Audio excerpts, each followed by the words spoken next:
Olá, pessoal! Bem-vindos ao Mineuros, um podcast feito por mineiros que são neuros. Meu nome é Luísa. Hoje a gente vai trazer um novo episódio falando do jeitinho mineiro, mas sobre neurologia. É isso, pessoal. Eu sou o Igor, que vocês também já conhecem. Estamos aqui no Mineuros. E o tema de hoje não é drama, é diagnóstico, sobre enxaqueca, que é uma das maiores procuras no pronto atendimento, maiores procuras no consultório, é a quarta causa mais comum, sabe? Cerca de 15 pessoas, 15% das pessoas podem ter. Então vamos falar sobre isso hoje aqui. E aí, pessoal? Sou o Caio, estamos aqui mais uma vez. E hoje, para falar desse tema tão prevalente e importante que o Igor trouxe, que é a enxaqueca, a gente trouxe a doutora Débora, muito bem-vinda, doutora Débora Martins, cefaliatra pela Santa Casa de Belo Horizonte, que foi nossa colega aí recentemente, é uma profissional espetacular para ajudar a gente a aprofundar sobre esse tema. Obrigada, gente, tá joia? Tudo bom? Muito feliz mesmo estar aqui, honrada, na verdade, né, de ter meus colegas de profissão, né, com esse projeto muito lindo. Muito legal, muito obrigado. E aí, vamos relaxar, tornar isso um papo um pouco mais descontraído, né? Ao mesmo tempo sério, com muita ciência, um pouquinho do tempero mineiro também. E aí, pra gente poder começar a falar sobre enxaqueca, migrânia, também alguns nomes vocês vão ver variando por aí, cefaleia, dor de cabeça. Hoje nós vamos focar nesse tipo de dor de cabeça específico, que é a enxaqueca, né? Quando a gente pega a classificação, tem mais de 200 tipos de dor de cabeça. Nós temos dor de cabeça que muitas vezes ela... Até pós-coito, dor de cabeça, você pesquisar lá, tem dor de cabeça de quando o astronauta pisa na Lua. Tem dor de cabeça de vários tipos possíveis. E aí nós vamos falar de uma delas, que é a migrânia, né? A enxaqueca. E aí, Débora, conta pra gente um pouco sobre como que isso acontece. Como que dá no cérebro? É vaso que dilata, vaso que contrai? Ou o que é, na verdade, né? Então, eu acho que o primeiro passo, Igor, é a gente entender que enxaqueca não é só dor de cabeça. E se o paciente entende isso, se o colega médico entende isso, ele já tá, assim, anos-luz, tanto na fisiopatologia quanto no tratamento. Então, enxaqueca não é só dor de cabeça. Enxaqueca é uma desordem neurológica. E dentro da fisiopatologia dela, a gente tem muitas coisas que acontecem, né? Você falou aí sobre ativação de vaso que dilata, que contrai, né? Mas a gente tem inúmeras substâncias que são liberadas no processo da dor. A gente tem várias áreas cerebrais que se envolvem no processo da dor, né? Tanto o córtex quanto áreas subcorticais, o tronco, né? Então, assim, não tem como uma doença que envolve tantas áreas cerebrais ser só dor de cabeça, não é? Então, é uma desordem neurológica e ela é genética. Então, eu costumo até brincar com meus pacientes. Olha, você ganhou na Mega Sena, você ganhou na loteria. Ah, doutora, mas eu não ganho dinheiro. Não, você ganhou uma enxaqueca. E algumas delas até monogênicas, né? Se parar pra pensar na hemiplégica, por exemplo. As mais raras, né, têm uma impressão genética, né, digamos assim, mais específica. Agora, os genes da enxaqueca, que é essa que a gente mais trabalha, são várias formas de mutação. Então, mas a gente sabe que ela é genética, ela tem um cunho genético, né? Quase 70% dos pacientes herdam os genes dos seus pais, né? Então, basicamente é isso, assim, quem tem enxaqueca ganhou de herança. E tanto não é só dor de cabeça, que tem gente que tem enxaqueca, tem migrânia sem dor de cabeça, né? Com o restante dos outros estímulos mais ativados, tanto ao estímulo externo quanto interno, né? E é como se o cérebro desses pacientes estivesse um pouco hiperestimulado, né, Débora, de uma forma que confunda determinados estímulos que não deveriam ser nocivos, né? E isso é interpretado de uma forma muito desagradável, né? Muito desagradável. Além da dor, alguns sintomas muito comuns envolvem, né, enjoo, vômitos, a intolerância à luz, né, que a gente chama de fotofobia, a intolerância a odores muito intensos, que é a osmofobia, a intolerância ao barulho, que é a fonofobia, né, e de uma maneira geral, um quadro incapacitante, né, por definição. É a segunda dor de cabeça mais frequente, né, tem uma prevalência mais em mulheres, 3:1 em relação a homens, mas é uma doença que tem um impacto global exponencial, assim, né. E sobre os critérios diagnósticos, né, claro que eles vão refletir alguns dos sintomas principais que esses pacientes apresentam, Passando um pouquinho assim, Débora, como que a gente identifica se essa dor de cabeça do paciente é, de fato, uma enxaqueca ou é alguma outra doença? Caio, isso é muito importante, porque o diagnóstico de enxaqueca é clínico. Então, o paciente ele tem que preencher os critérios clínicos que a gente tem lá na classificação internacional para que a gente dê o diagnóstico, né? É interessante que dentre os critérios é um diagnóstico de exclusão. Então, você não pode ter nenhuma outra condição que justifique aqueles sinais e sintomas que o paciente está apresentando. Mas, basicamente, né, então o paciente tem que ter uma dor unilateral, de característica pulsátil ou latejante. Isso é muito importante, porque às vezes os pacientes têm dificuldades de saber o que é uma dor latejante. Então, você pega a mão do paciente, aperta a mão como se fosse pulsando, ele entende que aquilo é uma dor pulsátil, né? E não uma dor impressão. A cefaleia tensional é muito mais impressão do que latejante, né? Então, é uma dor unilateral, não é unilateral exclusiva, mas ela tem a tendência de começar numa região inicialmente. Cerca de 60%, mais ou menos. Mais ou menos, 60%. Alguns pacientes já começam com ela frontal e depois a gente, né, tem uma dificuldade até com um diagnóstico de sinusite aí, né? Mas ela é uma dor unilateral, latejante, de característica de média a forte intensidade. O que significa isso? O paciente não consegue manter as suas atividades, ele para o que está fazendo por causa da dor. E ela tem essa intolerância ao barulho, à claridade e da ânsia de vômito, né? Então, preencher os critérios não é difícil. Quando o paciente chega pra gente, a gente vai caracterizando, né? O ICH fala acima de 5 crises.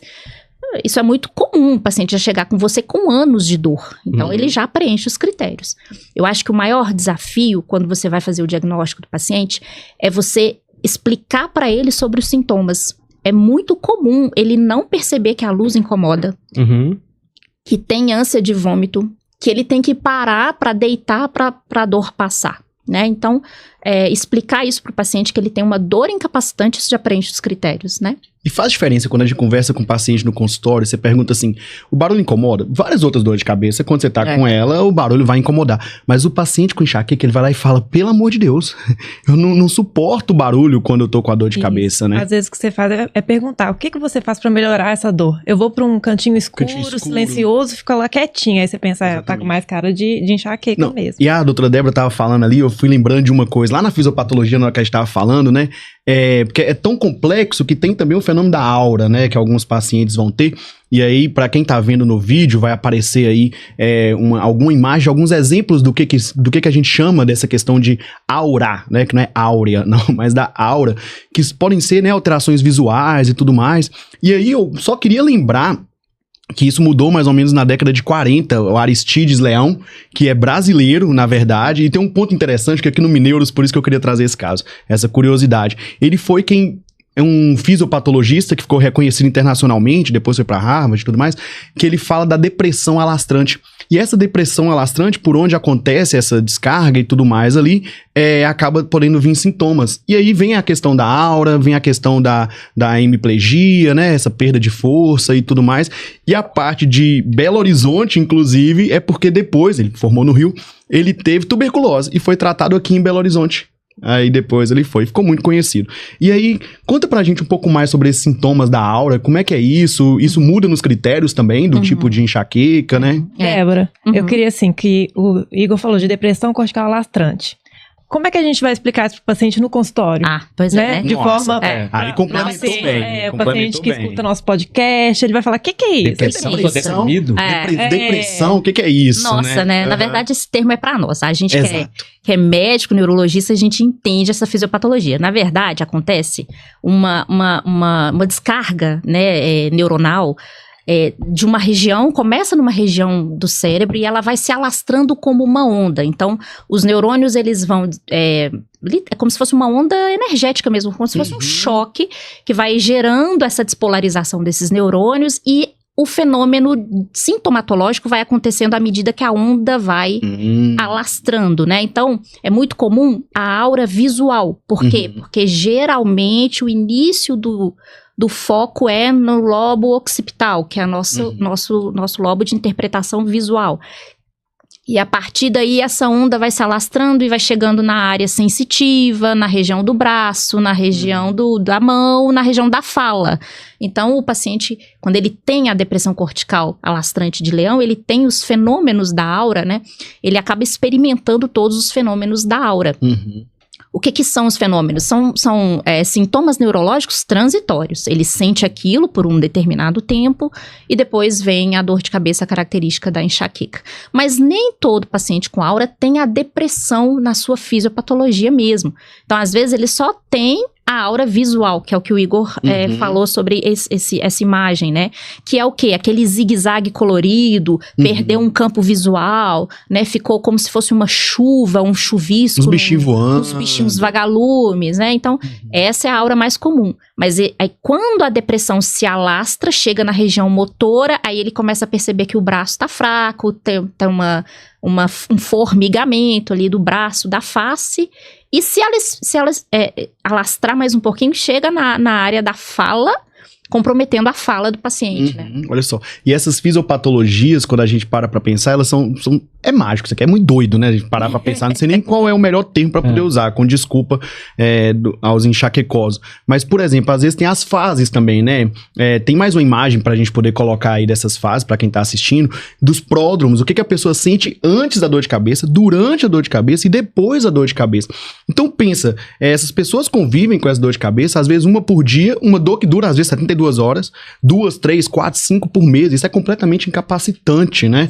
E aí, como é que pode acontecer nessas fases de pródromo, durante, antes, depois? A aura é uma delas, né? Igual você falou muito bem. O que a gente pode esperar? A gente tem que explicar para o paciente, né, exatamente isso, que como não é só dor de cabeça, o paciente ele foca na dor, né? Mas só que a dor começou, a enxaqueca começou 2, 3 dias antes.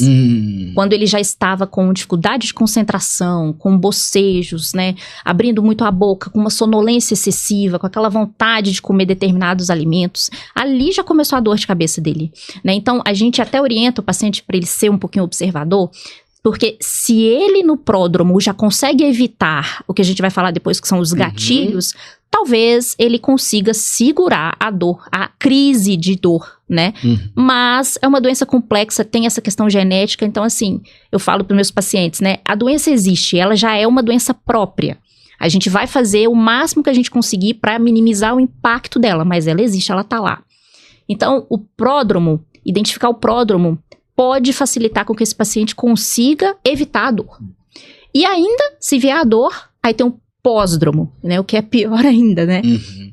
Além de passar ali com até 72 horas de dor, o paciente ainda tem a ressaca, que a gente fala, que pode durar mais 48 horas. Isso que eu ia falar, que eu costumo explicar para meus pacientes, assim, que o pródromo que vem antes é a TPM e o pós-dromo é a ressaca. É a ressaca. Então é aquele sintoma que tá ali igual as mulheres têm o pré-menstrual antes, assim, inclusive isso é uma coisa para poder dizer também, às vezes nessa fase anterior, tem muita gente que tem aí diagnósticos de, como é que chama? Disforia menstrual, porque na verdade pode ser a enxaqueca. Pode ser uma enxaqueca. Porque a enxaqueca, um período antes, ela já causa alterações de humor, assim, tenebrosas, né? E aí depois sim que vem a dor. Então pensa isso nesse tempo todo. E ainda temos enxaquecas, né? Ou cefaleias catameniais também, essa questão do período menstrual, né? Caio tá falando hoje, né? Exato. 2 períodos mais comuns, né, Caio? Essa história do que é pródromo ou o que é gatilho tá muito em alta, né? Justamente pelo que a Débora falou, de tentar identificar que pode estar vindo uma crise, né, de enxaqueca, e aí talvez você tomar medidas, né, antecipadamente para prevenir a crise propriamente dita. Então, antigamente muitos alimentos eram considerados vilões e hoje em dia tem se observado que talvez é o comportamento dessa pessoa que já estava se alterando na busca por determinados alimentos e isso já era um pródromo, né? Então tem essa discussão, quem veio primeiro, o ovo ou a galinha? Quem é o mais famoso? O chocolate. O chocolate Coitado é famoso. Coitado do chocolate, Coitado né? do chocolate, né? A gente põe a culpa no chocolate, mas a gente tem que ter essa cautela, né? É muito difícil o paciente ter esse conhecimento do que veio primeiro, se é a vontade de comer o chocolate que deu a enxaqueca ou se ele já estava com a enxaqueca. Parece, na nossa observação, que ele já estava com a enxaqueca já iria começar e o paciente teve aquela vontade de comer o doce, o chocolate, tá? Só que, paciente com enxaqueca, nós mulheres, né, A gente não come só um chocolate, né, gente? A gente vai come a caixa inteira, come a barra inteira, né? Não basta ter a vontade, a gente vai lá e abusa. Pequenininha, a barra tá menorzinha agora, tem que comprar duas, tem que comprar duas, sabe o que é mais interessante? Que às vezes você pergunta pra pessoa e ela fala, mas você gosta de chocolate? Não. Mas você tava querendo comer chocolate. Era enxaqueca. Então, às vezes, era enxaqueca, querendo. E me parece que essa questão dos gatilhos alimentares é algo meio individual, certo? Que parece que tá mais bem estabelecida, mais pra queijo. Eu já vi melancia também, mais bem estabelecida. Vinho, né? O vinho tá bem estabelecido. E o jejum, certo? O jejum, o que você tem pra falar sobre isso? Tem alguns alimentos que têm substâncias pró-algésicas, né? Que vão dar dor de cabeça, né? O queijo envelhecido, os queijos amarelos, o vinho tinto, rico em histamina, morango, também, né? O morango, a amora, as frutas vermelhas, alimentos industrializados que tem muito glutamato, então salsicha, salaminho, né? Coitada da melancia, né? A melancia, o pepino, o pimentão, eles têm substâncias ali que são pró-algésicas. Só que isso, Luísa, também é uma coisa que eu sempre falo para meus pacientes. Quem vai determinar o gatilho é você. Nós, médicos, nós não podemos imprimir aquela lista que existia de 1000 anos atrás, né? Você não pode comer isso, aquilo outro, né? Porque a gente que trabalha com cefaleia, a gente recebe a seguinte paciente: doutora, a minha vida não funciona. Eu não como chocolate, eu não tomo café, eu não como queijo, eu não saio pra beber um vinho com meu marido, eu não como nada. E a minha dor não para. Coitada dessa pessoa. A vida restritiva dessa pessoa é muito pior do que se você virasse e falasse, vai ter uma vida, vamos contratar essa dor de cabeça, mas vai viver. O gatilho, ele é individual. Talvez você tá tendo gatilho com esses alimentos porque a sua dor tá maltratada de outra forma. E não que esses alimentos em si sejam os vilões, né? Então, a restrição é muito pior do que alguns gatilhos. Mas sim, existem gatilhos mesmo. E isso é muito individual. Eu tenho pacientes que falam, é só comer melancia, eu tenho crise. E sabe o que aconteceu? Isso foi culpa da década de 80, 90, que aí as pessoas começaram a tentar ver o que era gatilho. Só que o que é mais fácil de você estudar? Alimento. Porque antes podia falar que várias coisas eram gatilho, né? Assim, sol, sei lá, 1000 coisas poderiam ser comportamentais também. Só que é muito difícil realizar estudos com algo comportamental. Aí a maioria dos estudos que tiveram acabaram sendo mais com alimentos. Mas aí tem uma outra artimanha que a gente utiliza, que é o famoso, que nós vamos falar no outro episódio dessa série, quando nós formos entrar em tratamento, mas para determinar gatilho, que é interessantíssimo, o diário de cefaleia. Ah, sim. Né? O diário é anotar quando que você teve a crise, a intensidade e principalmente os principais gatilhos, né? Mas a Luísa falou um gatilho muito importante que esse realmente a gente tem que orientar. O jejum. Jejum prolongado, né? Porque o jejum facilita a queda da glicose e esses picos de queda de glicose facilitam num cérebro hiperexcitável, facilita que ele tenha dor. Então, o jejum é importante. Existe uma situação do paciente com enxaqueca que a gente tem que orientar, que é ele jantar, ele comer.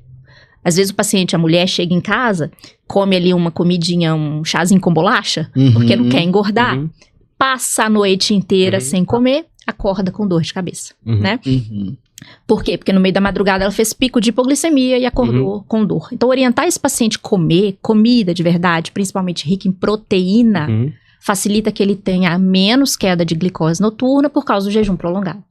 Então, o jejum é um gatilho muito comum, assim como a privação de sono. Isso, né? Já estava todo mundo aqui, todo mundo disputando para ver quem vai falar a palavra privação de sono. Médico tá contraindicado, porque médico tem privação de sono, então não tem jeito. Alguém aqui já teve crise de enxaqueca? Eu sou enxaquecosa clássica. Eu não posso pegar plantão noturno por causa que eu tenho dor. Os profissionais de saúde são amplamente acometidos, né? Minha irmã já tem enxaqueca, e aí ano passado eu tive minha primeira crise de enxaqueca pós-plantão noturno, não sei se vocês lembram. Foi mesmo. Nunca tive. Nesse caso aí tem que fazer imagem. Isso. Você acha que eu fui no pronto-socorro que eu recebi um exame de imagem? Ai. Recebi? Até vi o exame da Luísa, eu falei assim, Luísa, vai pra tal hospital, fui lá, pra poder ver, foi minha paciente nesse momento, e aí entrou num ponto sensacional pra gente poder lembrar, porque normalmente, aquele paciente que procura o pronto atendimento, a dor é incapacitante, né, gente? A gente não vai ficar procurando, assim, à toa, querendo atestado e tudo mais. E merece mesmo, lógico, é incapacitante. Só que aí tem aquelas dores que você vai, apesar da pessoa ter enxaqueca, ou não só enxaqueca, na população de um modo geral, que você vai falar assim, opa, tem um sinal vermelho, tem um red flag, tem alguma coisa. E aí, Débora, conta pra gente quais pacientes que nós vamos ficar mais preocupados. Todos nós estamos preocupados, né? Mas assim, tem que prestar atenção dela ser talvez secundária. Porque a enxaqueca é uma dor primária, né? Ela tem a sua fisiopatologia, igual você explicou super bem. Mas às vezes ela pode ser um sintoma de alguma outra coisa que tá por trás. Quando que eu tenho que pensar nisso? Isso é muito importante, né? A Luísa falou que ela, né, assim, a Luísa já não é criança, porque a doença é genética, então inicia mais na fase ali, na infância, no início da adolescência, né? Então o paciente traz essa história, não, eu sempre tive dor de cabeça, ok, beleza. Agora, nunca teve dor de cabeça na vida. Começou, sei lá, os seus 26, 27 anos, primeira crise da vida, você tem que fazer imagem. Então, dor de cabeça nova, dor de cabeça de característica nova, num paciente que nunca teve dor de cabeça, é mandatório fazer uma imagem, né? O paciente que tem a pior dor da vida. O Igor falou, mas a enxaqueca na crise é a pior dor da vida, né? Quando o paciente já tem a enxaqueca, é mais fácil você explicar para ele, tá, mas a dor de agora é a mesma. Eu sei que ela tá mais forte, mas é a mesma. Não, doutor, é a mesma. Ok, você já relaxa, já respira. Aquele padrão, né? O padrão, ele já tem dor. Você já teve esse tipo de dor antes? Você já teve esse tipo de dor antes, né? Ah, não, doutor, eu nunca tive dor de cabeça na vida. E essa é a pior dor da minha vida. Então pronto, então é a imagem, mandatória imagem, né? Dores de cabeça que acordam o paciente na madrugada. As cefaleias primárias, exceto algumas, igual o Igor falou, né? Tem 150 tipos, nós temos uma que desperta o paciente na madrugada. A cefaleia do sono, a cefaleia hípnica, né? Mas é diferente. O paciente que acorda com a pior dor da vida na madrugada, então ele tem que ter uma imagem, né?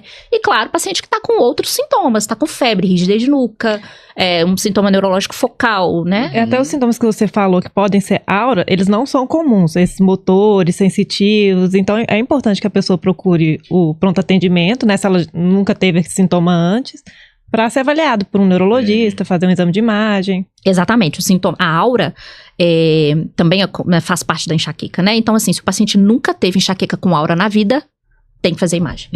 Porque é uma dor nova. E às vezes, além da imagem, né? Perdão. Além da imagem, como por exemplo, igual falou, sintomas sistêmicos, né? Tá com febre associada à dor de cabeça. Perda de peso. E comorbidades também. Comorbidades. Tem coisas que nós vamos pensar em meningite, mas toda dor de cabeça, meningite, não. Tem outros sintomas, entendeu? Sim. Então, e aí não é pra gente brigar aqui com o paciente, ainda mais no podcast, mas é pra procurar o médico nesses momentos, né? Sinais de alarme. A Débora falou bem. Então, o perfil do paciente, em geral, é uma mulher jovem, né? Sim. Mas, claro, também é uma doença presente em homens, também, de uma forma geral, em jovens, né?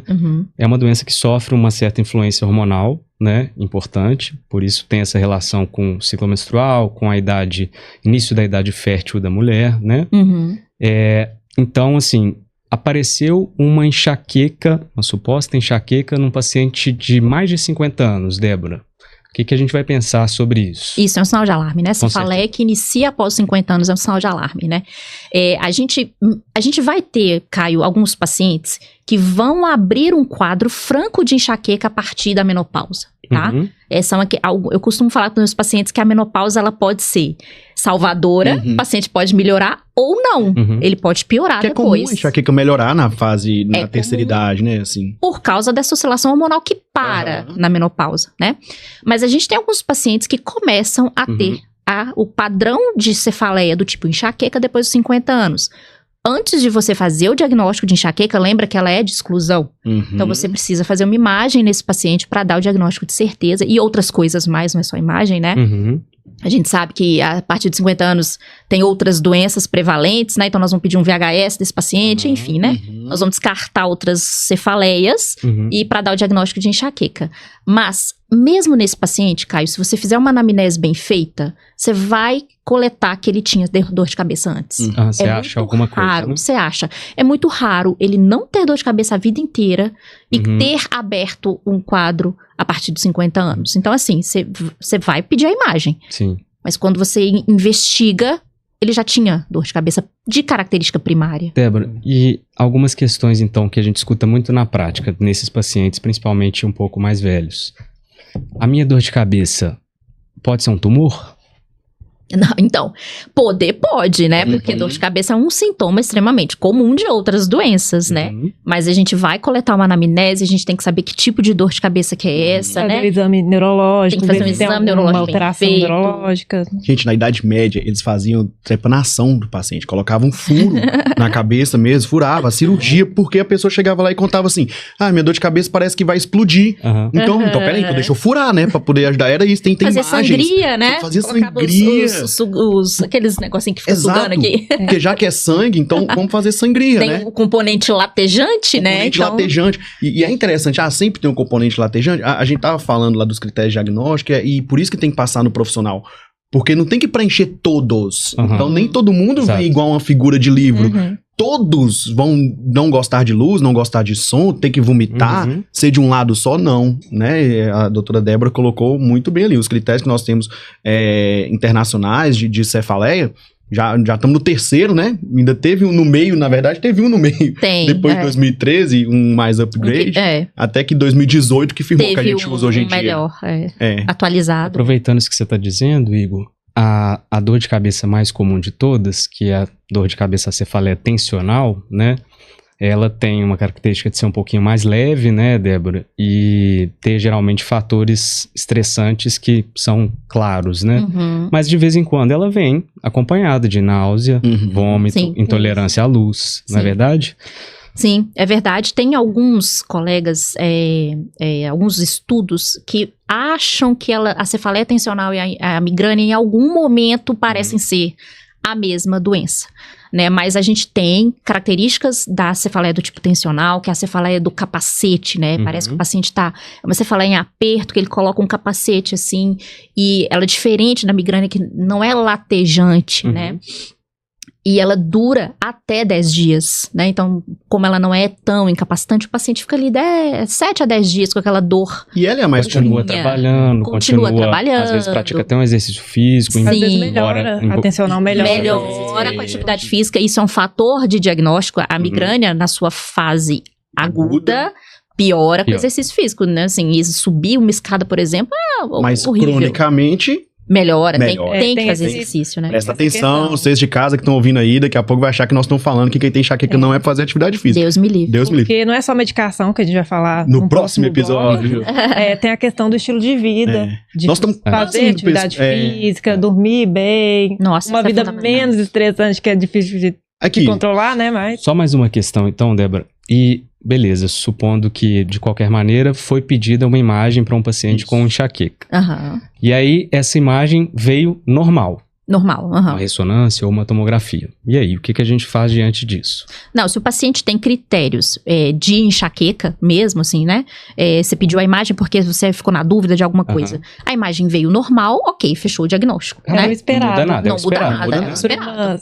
Deixar bem claro aqui, né? Você fala primária, a própria dor é a doença. Enquanto você fala secundárias, tem alguma causa ali no parênquima cerebral que pode estar causando aquilo. Então, o esperado para uma enxaqueca é que o exame de imagem venha normal ou que tenha algum achado, mas que não justifique a dor de cabeça. E é por isso que nós... calcificação pequena, alguma coisa assim, não justifica. De vez em quando, algumas enxaquenas com aura podem gerar pequenas alterações no cérebro, né, Débora? Que a gente vê na ressonância. Na ressonância. Quando pede na ressonância. Às vezes fazem pequenas alterações, assim, subcorticais, né? Como se fosse no meio do cérebro, assim, né? Coisas inespecíficas, né?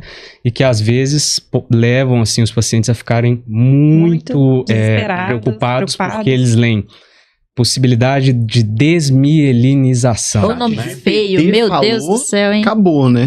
Agora nem é Google, né? Agora é chat. Mas tem uma coisa que a gente tem que falar também, por isso que, né, eu sempre falo, enxaqueca não é drama, é diagnóstico. Sim, porque o risco de AVC aumenta, de certa forma, também, pacientes que têm auras prolongadas, e existe também, a gente tava falando isso hoje, Luísa tem uma conhecida que tava com isso mesmo, que é o quê? Que é o status migranoso, né? Isso. Que é quando, Débora, que existe? Nossa senhora, o status migranoso é quando a dor de cabeça, com aquela característica que a gente deixou ela bem clara aqui, né? Latejante, pulsátil, com ânsia, vômito, fotofobia, dura mais que 72 horas, né?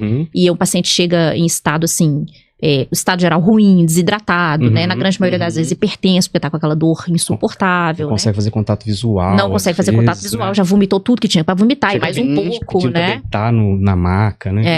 É um caos o status, porque o paciente é difícil de você examinar, né? E com certeza você vai pedir uma imagem. Sim. Duvido que alguém no pronto-socorro vai chegar um paciente com status migranoso, vai pedir no mínimo uma tomografia. Qual imagem? Ressonância ou tomografia? Essa é uma boa, né? Pronto-socorro, tomografia já resolve muito bem, né? Porque a gente vai... tem disponível no pronto-socorro. É um exame rápido, né? É o que a gente vai descartar ali um sangramento, né? Uma coisa mais aguda, né? Mas, se a gente precisa ver coisas mais detalhadas, tô na dúvida, né, de uma outra doença, a ressonância, porque tem a questão de ser mais sensível para algumas doenças, né? Mas a tomografia no pronto-socorro resolve bem. Certo. E outros exames também, por exemplo, se eu vou pensar em aneurisma, né, e tudo mais, qual exame que seria? Muito bom. Aneurisma tem que fazer a anjo, né, que é o exame dos vasos, ou angiotomografia ou angiorressonância, né. É interessante, Igor, que para aneurisma é o seguinte, história familiar positiva, né, de primeiro grau, a sociedade fala duas pessoas, mas exato. A gente já considera, já faz o exame, e o ideal é de repetir a cada 5 anos. Tá? Exato. Muita gente tem o medo da dor de cabeça se tratar, né, de um AVC ou de um aneurisma, que está sintomático ou não, né? O paciente chega muitas vezes no pronto-socorro e ele fala, eu quero saber o que tem dentro da minha cabeça para eu ter essa dor. Mas aí entra naquilo que a Débora falou, né? A gente vai ter, né, nesses casos, uma dor de cabeça com sinais de alarme, né? Exatamente. A pior dor de cabeça da vida, ou uma dor de cabeça entrovoada, né? Que é do termo thunderclap, que é uma dor que chega ao ponto máximo de dor muito rapidamente, né? E, em geral, de uma pessoa que não tem dor de cabeça crônica ou episódica, né? Essas sim vão nos levar a pensar em causas vasculares, hemorrágicas, aneurismáticas ou não, né? Trauma também, né? Trauma. Vamos então finalizar esse nosso bate-papo, fazer só umas 2 últimas perguntas. Sim. Eu preciso de algum exame de sangue para diagnosticar? Não. Nenhum. Enxaqueca, não. Nenhum. E o último, Luísa, que é mais da epilepsia. Qual é o exame, Luísa, que o pessoal pede muito? Adora. O eletroencefalograma. Ai, mas eu adoro. E ainda vem com mapeamento cerebral. Coloridinho. E tem gente que lauda, tem gente que escreve enxaqueca. Enxaqueca, é diagnóstico pelo eletroencefalo. Nossa, eu não sei o que é pior, Igor, se é quem pede ou quem lauda. Quem lauda. Que de serviço pra neurologia, né? Não precisa, né? Entrando no clima do nosso outro episódio, queria saber um mito ou verdade. A pressão alta causa dor de cabeça? Nossa, então. Pressão. Essa é pra encerrar Essa daí não, calma, vamos respirar. Não, pressão alta, pra ela causar dor de cabeça, ela tem que estar causando todos os sintomas de uma urgência hipertensiva. Exato. Né? Então, é aquela pressão altíssima, que o paciente, além da dor de cabeça, ele tá com outros sinais e sintomas, tá? Mas, o problema é que você tá com dor. Então, a sua pressão vai estar alta porque você está com dor, né? Geralmente a dor aumenta a pressão. Geralmente a dor aumenta a pressão. Então, a enxaqueca é o quê? Uma dor incapacitante, uma dor muito ruim. Se você medir sua pressão, ela vai estar alta, né? A gente não espera que ela esteja 240 por 120, como é o de uma emergência hipertensiva. Mas ela vai estar ali um 15/8, né? Um 16. É muita dor, né? Agora, 240 por 120, com alteração visual, vômito, dor de cabeça...